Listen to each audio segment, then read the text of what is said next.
bien recrutée en 2004 au sein de Groupama dans le service développement RH.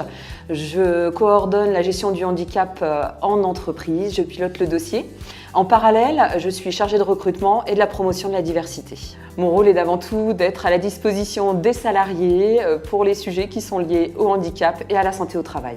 Je m'occupe de l'intégration des collaborateurs nouveaux entrants, bien sûr reconnus travailleurs handicapés. J'accompagne également les salariés pour tout ce qui est compensation du handicap avec des aménagements de poste. Et je suis là aussi pour conseiller les collaborateurs ayant un proche handicapé, enfant ou conjoint, et aussi pour les salariés ayant un statut d'aidant familial. Je travaille avec des gens bien sûr en interne et en externe.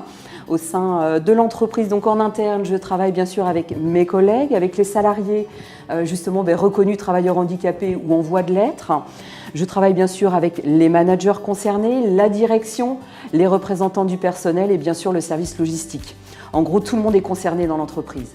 En externe, je travaille avec plusieurs organismes, donc bien sûr les médecins du travail qui prennent contact avec moi ou parfois moi je prends aussi bien sûr contact avec eux, avec le SAMET, le service d'appui au maintien en emploi des travailleurs handicapés, les préventeurs MSA, les ergonomes et également les Cap Emploi, organismes privilégiés qui s'occupent de faire du placement sur tout ce qui touche emploi, handicap. Ce sont des salariés lambda dans l'entreprise, pour la plupart avec des handicaps non visibles. Il faut savoir que 80% des handicaps sont non visibles d'ailleurs.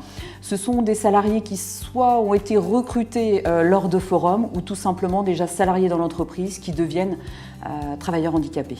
Un aménagement, un accompagnement du salarié travailleur handicapé permettra pour ce dernier un épanouissement à son poste de travail et aussi de limiter les arrêts maladie futurs. Autant regarder le handicap de face plutôt que de l'ignorer, sachant qu'au niveau des statistiques, un salarié sur deux rencontrera au cours de sa vie une situation de handicap. Partielle ou totale, définitive ou non. Il est fréquent qu'on ne naisse pas handicapé mais qu'on le devienne au cours de sa vie du fait d'une maladie, d'un accident personnel ou professionnel. Les entreprises ont l'obligation légale d'embaucher plus de 6% de travailleurs handicapés dans leurs effectifs. Voilà bien des années que Groupama Centre-Manche y répond et que sa politique handicap justement est reconnue même au niveau du groupe. Contrairement aux idées reçues, les salariés reconnus travailleurs handicapés sont peu absents et souvent très impliqués en entreprise. Reprenons tout simplement l'exemple de Véronique et Virginie, deux collaboratrices de Groupama qui ont repris leurs études pour justement donner un nouveau tournant à leur carrière professionnelle. N'est-ce pas là un signe de motivation, de belles capacités d'adaptation et aussi de savoir se remettre en question ?